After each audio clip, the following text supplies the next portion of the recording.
it becomes pathological, is there any identification of any other energy? Or is it just another function of orgone energy that allows it to become Well, cancerous? part of it, the energy level is lowered, which which causes the cell to reorganize at a lower level. And part of it turns into door. I mean, actually, armor is nothing but sequestered door. And as a result, I mean, that's a good function in the beginning because it's sequestered door and doesn't affect the body. But then as the door, more and more door is increased in the body, the armor can't absorb it anymore. Then it floods the body and becomes free-floating anxiety, and the organs break down. But normally it would just be expelled. Yeah, the door, if the body is free, the reflex is there and everything, it is expelled. Well, actually, it's discharged through the orgasm, really. That's a function, one of the functions of the orgasm. But with impotency, you know, people would say with a male, the ejaculation, they think, well, they're not, that could be a complete impotent type of process. Many times it is. But if you're not discharging the excess door through the genital embrace, the body remains flooded and armor increases.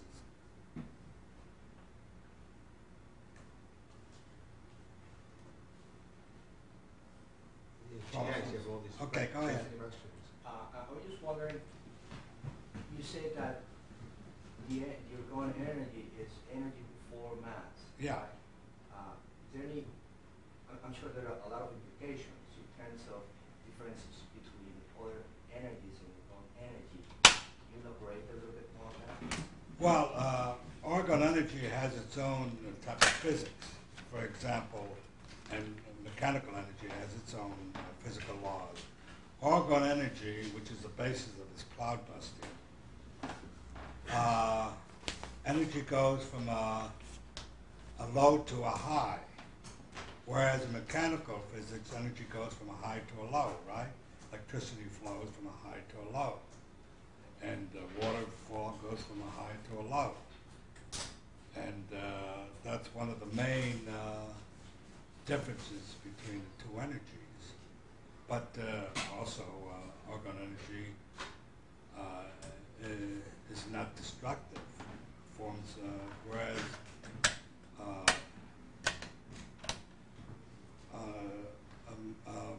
when matter is destroyed, broken up like an atomic reactor, the energy that's released is destructive, right? If you take this blue cobalt glass, which we used to use to look at orgone movement in the air, and you look at the illumination from the sun, from a light bulb, or from a fluorescent tube, you get entirely different patterns. The fluorescent tube is very sharp and harsh, and the light bulb is fairly benign, and the sunlight is a little dancier. And I think that you can see some distinction in movement between mechanical energy charge, which is what the fluorescent light does. It hypes the... You did that? Yeah, absolutely. Oh, good. What's the difference? Well, the fluorescent light is a very harsh line of movement in the air. There are short little stabs, like short little dashes. And the orgone movement, you can see, you know, Well, not an undulation, but they're you're talking about from the sun? Hmm? From the sun? Or from the sun, well, you don't look at the sun, I mean, the light, the sunlight. Yeah. You get a softer light, softer effect of the air. Yeah. There's from a natural or an induced and artificial induced. The reason a light bulb doesn't harsh things is just Well, heating it up. Yeah, but Dr. Ike said the illumination, when we look at the light bulb for a flashlight into the sky, he said we're sending up mechanical energy, and what you're seeing is the illumination of the orgone energy in the atmosphere. But I understand, but I mean, I think what a high electrical charge, like the fluorescent light or some other, the things we do. I would have to try this with other devices, spark coils. So what is it? It incites the orgone energy. It gives it too high a charge or a much higher charge, and it changes the charge level. It changes the visible form. That's all I can. We'd have to set up a laboratory. The part of that thing that Wait, Greg wait, tried. wait, let me, I'll do what Dr. Ike would say. Mr. Teager, that's a good idea. Why don't you do some more research on it and give us a report? Gotta set up a laboratory. You know, after a while in our seminars, you know, in the beginning we'd all say, we saw this, or we did this, we observed this, Dr. Ike, thinking, well, hey, Dr. Ike, more work for you, you know. And then he would say, yes, that's a good idea. Why don't you do some and write a paper and give it. After a while, nobody said anything. Yeah, I wonder about the scientific evidence in the sense of what value it actually has. And let me put my question or comment in context.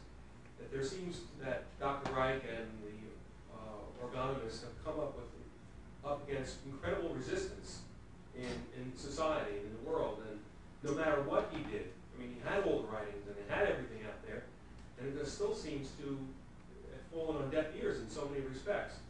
So my question is, what value, and I'm not saying there isn't, I'd like to hear from you, what value is there in further research?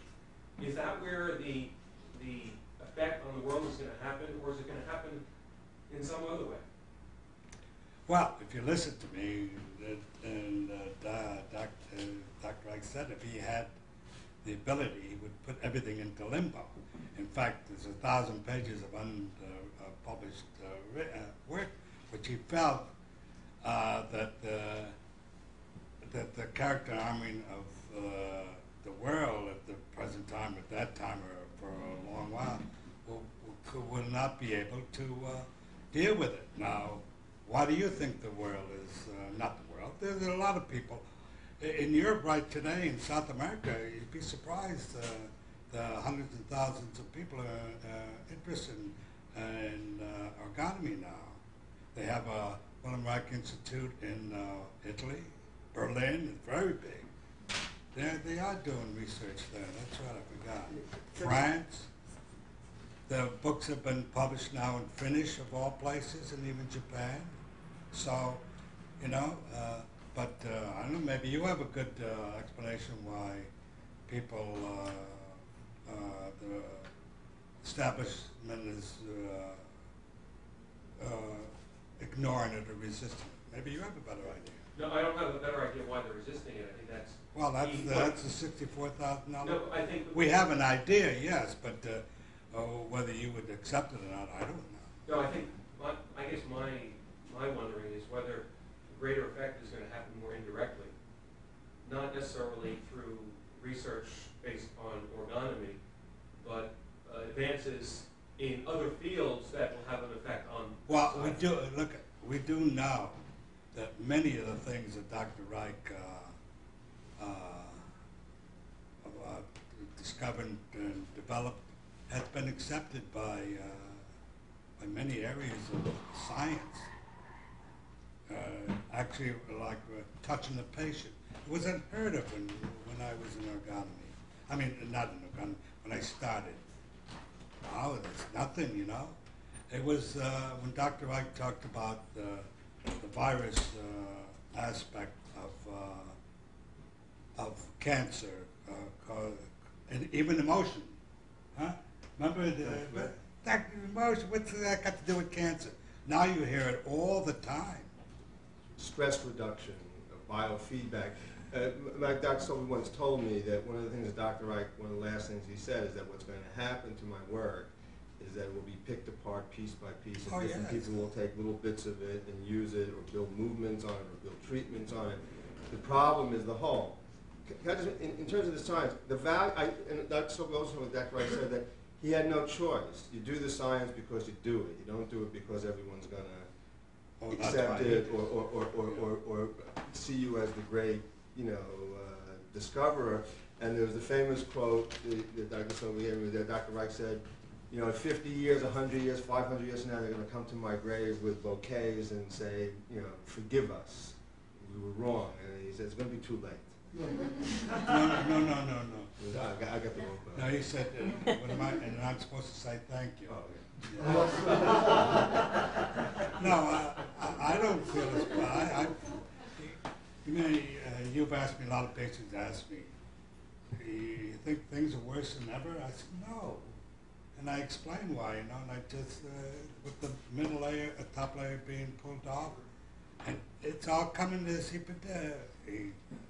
not a fortune teller, say, it's the top layer will come off, the superego, the high morality, you know. And the middle layer, which was been held down, it's come to the surface. Pornography will develop, which it has. And a lot of healthy sexual attitudes and behaviors develop too. And even the adolescent, and I read the figures just in the past week in the Times where in New York City, 45% of the births are adolescents, you know, single mothers. But he said, you know, nature created the woman, the male, the woman, to procreate at the age of as soon as she menstruates. Now, society, number one, hasn't affirmed sexuality. They say it happens and nothing we can do about it. They haven't. Which is an improvement on 25 years ago, I'll say that. What's that? It's an improvement on 25 years ago. That's all I'm saying, yeah. Sure. I say things are getting better. Yeah. And everybody, I remember people say, well, the atomic bomb. But I think the atomic bomb was a good thing because it's the first time in the history of the world when we haven't had a major world war. You know, it's a long, long time. I mean, I remember World War I ended in 1918. In 1939, we had so, you know, it goes back and forth. Every reaction is a reaction, but the next action is a little further ahead, a little further ahead. Expansion and contraction. Yeah, that's the pulsation again. So even if there's a breakup of all the little, I think your Rice has broken up the little ideas. That's not important. It's the only reason to spread. That's not important. There's some guy, God knows, maybe even in the Congo for all I know, is working in his barn and it's got working on Dr. Rock, or even independent of Dr. Rock. Dr. Rock. That's the history of science anyways, and scientific discovery. It's the guy who in the 30s discovered came up with the idea that the continents were moving, and they laughed at him. He was a crackpot, and then all of a sudden somebody in the 1960s and 70s begins to realize that not only was he right, but they can demonstrate the efficacy of it. You know, someone else who was the leading scientist of his time, who had everything to say, becomes just a clown in terms of what history. I mean, that's you just do the work. No, I was talking about the adolescents, you know, and they should, but the whole economic structure should be set up so that they be taken care of and not be looked upon in a negative way. It'll come to that. If there are no more questions, I guess we're and I'd like to thank Dr. Sobey and hope that he'll do this again if we can get him to.